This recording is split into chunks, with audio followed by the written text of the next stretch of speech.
KKMD 362화 미국이 인도네시아 때문에 KF-21에 딴지를 건다고? 자료조사와 교차검증 부족이 불러온 오보 참사.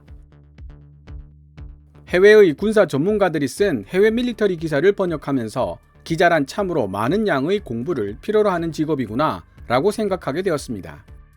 이미 한 분야에서 대가의 경지를 이룬 사람이 그에 관한 글을 쓰는 것은 별로 어려운 일이 아닐 수도 있겠지만 그런 전문가적 식견을 지니고 있지 못한 상태에서 사건을 취재해서 기사를 써야 하는 입장이라면 상당한 부담감을 느낄 수밖에 없기 때문입니다. 많은 사람들이 읽게 되고 그에 따른 사회적 영향력을 발휘할 수 있는 것이 바로 언론 기사입니다. 만약 기사에 심각한 오류가 있거나 사실관계가 잘못되어 있다면 엉뚱한 사람들 혹은 단체들이 피해를 입을 수도 있으며 사회적 물의를 일으킬 수도 있습니다. 그런 기사들 중에서도 극단적인 것들을 우리는 가짜뉴스라고 부르기도 하는데요. 인터넷이 발달하면서 기존의 언론 매체가 아닌 1인 미디어가 등장하게 되고 자료 조사가 부족하거나 교차 검증되지 않은 함량 미달의 정보들이 범람하고 있습니다. 물론 제가 진행하고 있는 KKMD 같은 유튜브 채널도 그런 1인 미디어에 속하기 때문에 늘 조심스러운 점이 있습니다. 그래서 비전문가인 제가 번역을 통해 해외 군사 전문가들의 기사를 소개하려고 마음먹었을 때 한 가지 원칙을 정했습니다. 그것은 바로 기사로 소개된 내용과 제가 개인적으로 생각하고 있는 내용을 명확하게 구분해서 전달하자는 것이었죠. 그래서 노란색 자막과 하얀색 자막이 등장하게 되었는데요. 어제 방송된 361화 호세 리잘급에 이어 HDC 3100 기반 초계함 추가 수출로 필리핀 해군 전력 건설을 돕고 있는 현대중공업 중국 짜증나겠네 편 게시판에 몇몇 시청자분들이 미국이 인도네시아에 대한 기술 이전 문제 때문에 KF-21 개발에 딴지를 걸고 있다는 뉴스와 영상이 올라와 있는데 도대체 이게 무슨 일인지 좀 알아봐 달라는 요청을 해주셨습니다. 일단 국내에 게재된 것은 더 구루 1월 3일자 기사였는데요. 내용을 정리해보면 다음과 같습니다. 첫째, 인도네시아와 함께 진행하고 있는 한국형 전투기 KF-21을 미국이 시기하고 있을 뿐만 아니라 기술 유출 우려를 피력했다는 주장이 인도네시아 매체 카로사 투클릭에서 나왔다. 둘째, 미국은 KF-21 보라매가 완성될 경우 F-35 시장에 피해를 줄 수 있을 것으로 보고 시장 경쟁을 걱정하고 있다. 셋째, 미국은 KF-21 보라매가 완성될 경우 인도네시아가 전투기를 비롯한 각종 방산 장비를 자급자족할 수 있는 이정표가 될 것으로 보고 있다. KKMD를 통해 저와 함께 KF-21 관련 해외 기사들을 지켜봐 왔던 분들이라면 벌써 이상한데? 라고 생각할 만한 부분이 여러 군데 있습니다. 우선 미국이 인도네시아에 대한 기술 유출 우려를 하고 있다는 것은 새삼스러운 이야기가 아니라는 사실입니다. 실제로 업계 관계자에게 문의해본 결과 2015년 개발이 본격화된 이후 KF-21 개발 현장에는 록히드 마틴 소속 엔지니어들이 상주하고 있고 기술 이전에 대한 관리 감독을 하고 있습니다. 사실 인도네시아 정부가 개발 분담금을 제때 납입하지 않고 지금까지 민기적거리고 있었던 주된 이유가 바로 만족스럽지 못한 기술 이전 때문이었는데 왜 지금 와서 새삼스럽게 이 문제가 언급되는 것인지 이해가 안 되는 것이죠. 미국 정부가 KF-21 보라매가 F-35 시장에 피해를 줄 수 있을 것이라고 우려하고 있다는 지적도 그대로 받아들이긴 어렵습니다. F-16과 구형 FA-18을 제외한 미국의 전투기들은 돈이 있다고 구매할 수 있는 전투기들이 아닙니다. F-22는 아예 해외에 판매하지도 않고 F-15와 FA-18EF를 비롯한 F-35 같은 전투기들은 그야말로 1급 동맹국에게만 판매하는 전투기들입니다. 게다가 내부 무장 창을 탑재하고 스텔스 성능을 높인 블락3라면 또 모를까 그 이전의 KF-21을 F-35와 비교하기에는 객관적으로 무리가 있습니다. 항전 장비와 전자전 그리고 네트워크 중심전 능력에서도 현저한 차이가 있고요. 게다가 더 구루 기사에서 F-35를 미국 록히드 마틴이 개발한 초음속 스텔스 수직 이착륙 전투기라고 표현하는 부분도 전문성이 매우 떨어지는 인상을 줍니다. 물론 F-35B가 있기는 하지만 KF-21을 F-35와 비교하면서 F-35B를 언급하는 것은 맥락이 맞지 않습니다. 더 구루 기사는 KF-21 보라매가 완성될 경우 인도네시아가 전투기를 비롯한 각종 방산 장비를 자급자족할 수 있는 나라가 될 것이라고 미국이 생각하고 있다고 서술하고 있는데요. 잠시 후에 제가 번역한 카로사 투클릭 기사를 직접 보시면 아시겠지만 더 구르가 인용한 인도네시아 매체 카로사 투클릭이 그렇게 생각하고 있는 것이지 미국이 어떻게 생각하고 있는지는 전혀 나와 있지 않습니다. 거기 더해 인도네시아가 KF-21 블락 1 도입분 50대를 현지에서 면허 생산하는 것은 맞지만 그것을 두고 인도네시아가 독자적으로 전투기를 생산할 수 있는 능력을 얻게 되었다고 말한다면 상당한 어폐가 있습니다. 제가 인터뷰한 업계 전문가는 이를 두고 자동차 전체 부품의 50%를 빼고도 움직이게 할 수는 있겠지만 그걸 보고 제대로 된 자동차를 만들었다고 말할 수는 없는 노릇이라고 비유하기도 했습니다. 여기서 국내 언론 더 구르가 인용했다는 인도네시아 카로사 투클릭의 기사를 번역해 보도록 하겠습니다. 인도네시아어를 먼저 영어로 변환하고 해석을 했기에 다소 의역을 할 수밖에 없었다는 점 미리 양해 부탁드립니다. 함께 보시죠. 만약 KF-21 보라매가 현실화된다면 인도네시아는 독자적인 전투기 제작 능력을 갖출 수 있게 된다. 그뿐인가 KF-21 보라매는 또한 인도네시아가 방산 장비를 자급자족할 수 있게 되었음을 알려주는 위대한 이정표가 될 것이다.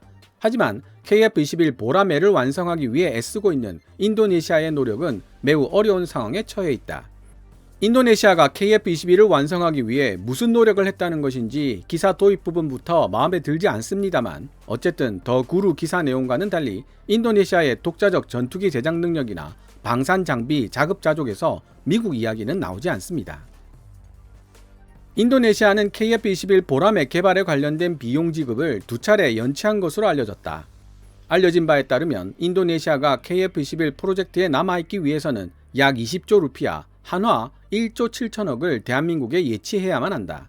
인도네시아가 KF-21 보라매에 대한 개발 분담금 지급을 미루고 있었던 것은 당시 인도네시아 정부가 손을 떼려는 징후라고 인식되었다.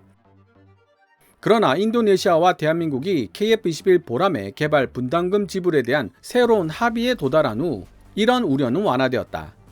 얼마 전 코리아 헤럴드는 인도네시아가 KF-21 보라매 개발 분담금을 분할하여 지불할 것이라고 보도했다. 또한 KF-21 보라매 개발 분담금 일부를 연계무역, 카운터 트레이드 방식, 즉 현물로 지급하는 방안이 제시되었고 대한민국은 인도네시아로부터 천연자원을 제공받게 될 예정이다. 대한민국 방위사업청은 코리아 헤럴드에게 인도네시아는 2026년까지 향후 5년간 개발 분담금을 지급하게 될 것이며 그중 30%는 현물 지급이 될 것이라고 설명했다. 다행스럽게도 대한민국은 인도네시아가 부담해야 할 KF-21 개발 분담금에서 8,500만 달러, 한화 약 1천억 정도를 감액하여 1조 6천억으로 할인시켜 주었다고 코리아 헤럴드는 보도했다. 인도네시아의 분담금 연체와 그에 따른 재협상 사건이 발생하기 전 자국의 전투기 제작 기술이 인도네시아로 이전되는 것을 원하지 않았던 미국은 KF-21 보라매 개발에 관련되어 있는 인도네시아 기술자들을 경원시하는 태도를 보였다. 2018년 디펜스 뉴스와의 인터뷰에 응했던 한익명의 한국항공우주산업 카이 엔지니어는 솔직히 인도네시아 기술진이 KF-X 개발 기술과 연구들의 상당 부분, 특히 미국과 관련되어 있는 부분에 대한 접근이 금지되어 있다고 말한 적이 있다. 자신들의 핵심 기술을 보호하기 위해 미국 정부도 로키드 마틴의 엔지니어를 대한민국에 파견해야만 했다. 그리고 카이 본사로 파견된 로키드 마틴 엔지니어들이 인도네시아에게 관련 기술이 유출될 가능성에 대해 민감한 반응을 보이고 있는 것은 사실이라고 덧붙였다. 이러한 미국의 기술 제약 때문에 인도네시아는 KF-21 보라매 공동개발 사업에 대한 의구심을 가지게 되었다. 익명의 카이 엔지니어는 계속 말을 이어나갔다. KF-X 공동개발 프로그램을 통해 이전받을 수 있는 혁신적 기술의 범위에 대해 인도네시아 엔지니어들이 답답함을 느꼈을 수도 있다.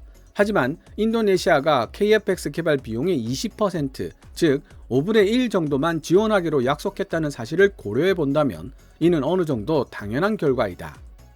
매우 중요한 지적인데요. 실제로 8조 원대 비용으로 신형 4.5++ 세대 제트 전투기를 개발한다는 것은 거의 불가능에 가까운 일이라고 KKMD와의 인터뷰에 응한 전투기 전문가는 설명했습니다.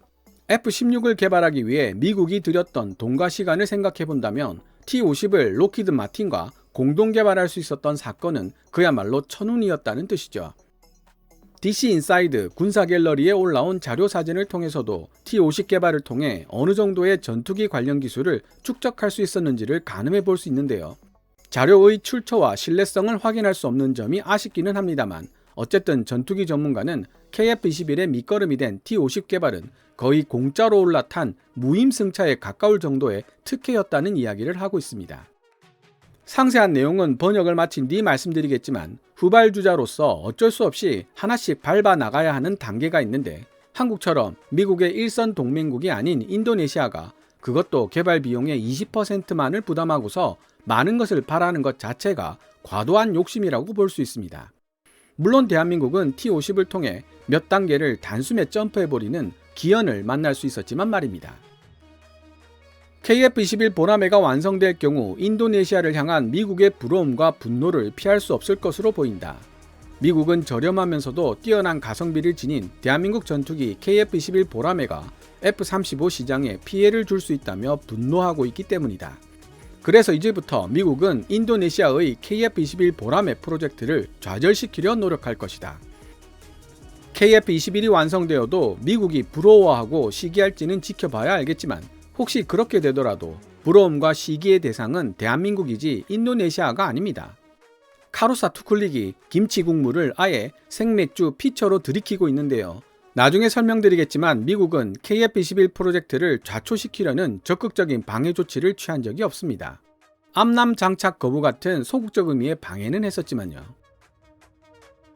2021년 12월 27일 아시아타임즈는 인도네시아 정부가 KF-21 보라매와 관련된 모종의 압박에 시달리고 있다고 보도했다.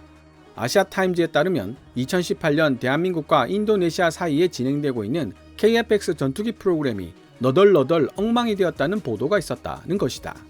인도네시아의 한 국방부 대변인은 미국이 KF-X 프로젝트에 중대한 제한을 가했고 종국적으로는 KF-X 공동개발 프로젝트의 포기를 종용했다는 사실을 암시했다고 아시아타임즈는 덧붙였다.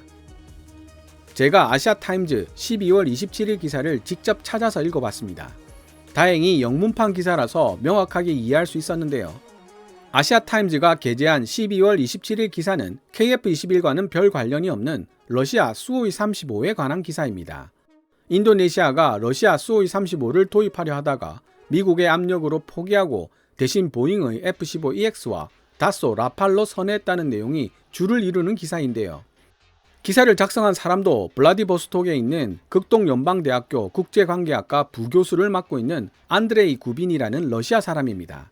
이 기사에서 인용되고 있는 KF-X에 관련된 이야기들은 모두 2018년에 나온 이야기들이며 기사 마지막에 두세 줄 언급되는 것이 전부입니다.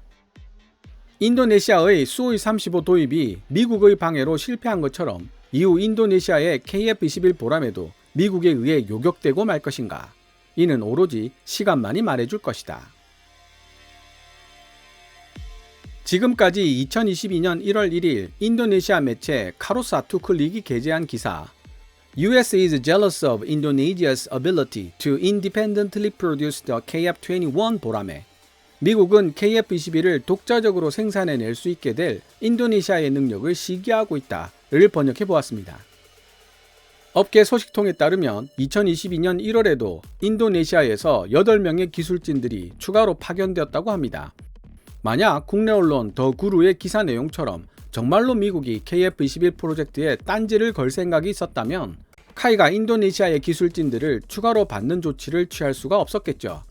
제가 가진 모든 소스들을 동원하여 교차 검증을 해봐도 더 구루와 카루사 투클릭의 기사 내용을 뒷받침해 줄 수 있는 자료를 찾지는 못했습니다. 하지만 한 가지 분명하게 말씀드려야 할 부분은 있습니다.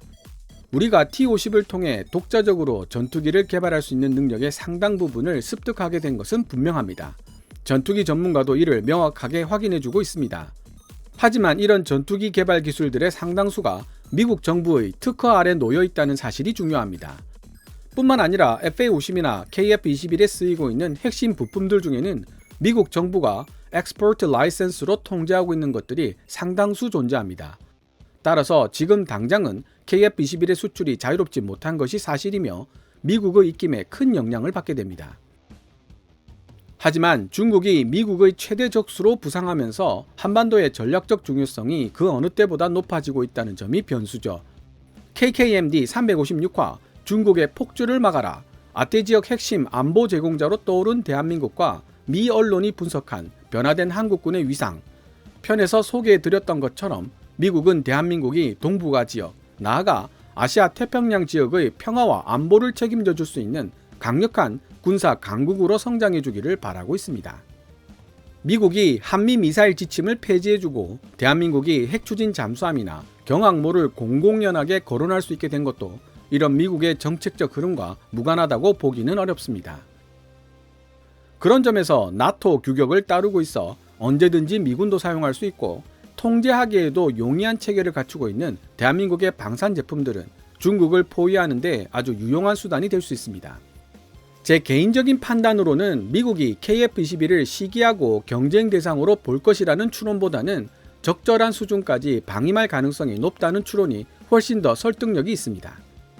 사실 미국도 KF-21의 개발이 이 정도로 순조롭게 진행될 것이라고는 예측하지 못했을 것이라고 전투기 전문가는 분석했습니다.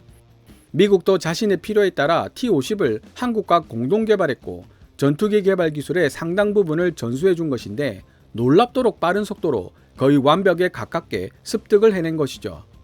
번역 도중에도 말씀드렸지만 대한민국은 덕분에 몇 단계의 과정을 한 번에 뛰어넘을 수 있었습니다. 인도네시아나 터키 같은 나라들은 결코 가질 수 없는 기회였던 것입니다. 그리고 KF-21을 개발하는 과정에서 미국의 특허 기술을 우리나라 방식으로 표준화하여 극복한 부분이 많아졌다고 전문가는 알려주었습니다. 즉, 앞으로 항공산업이 지속적으로 발전해 나갈 수 있다면 기술 독립도 자연스럽게 이룰 수 있다는 뜻이 되죠. 대한민국이 KF-21을 성공시킨 이후 차기 전투기 개발을 계속 이어나가야 하는 이유이기도 합니다. 기술 독립에 있어 가장 핵심적인 사항은 개발 인력의 질과 규모를 유지하는 것이며 이를 위해서는 그전에도 말씀드렸던 생산 라인의 지속성이 보장되어야 하기 때문입니다. 오늘 KKMD에서 준비한 내용은 여기까지입니다. 좋아요와 구독 신청은 제작자에게 큰 힘이 됩니다. 방송된 내용들은 KKMD 블로그에서도 읽어보실 수 있으며 후원 멤버로 가입해 주시면 영상 제작 지원과 더불어 업로드된 영상을 더 일찍 만나보실 수 있습니다. 지금까지 시청해 주셔서 감사합니다. 케빈스 밀리터리 채널 KKMD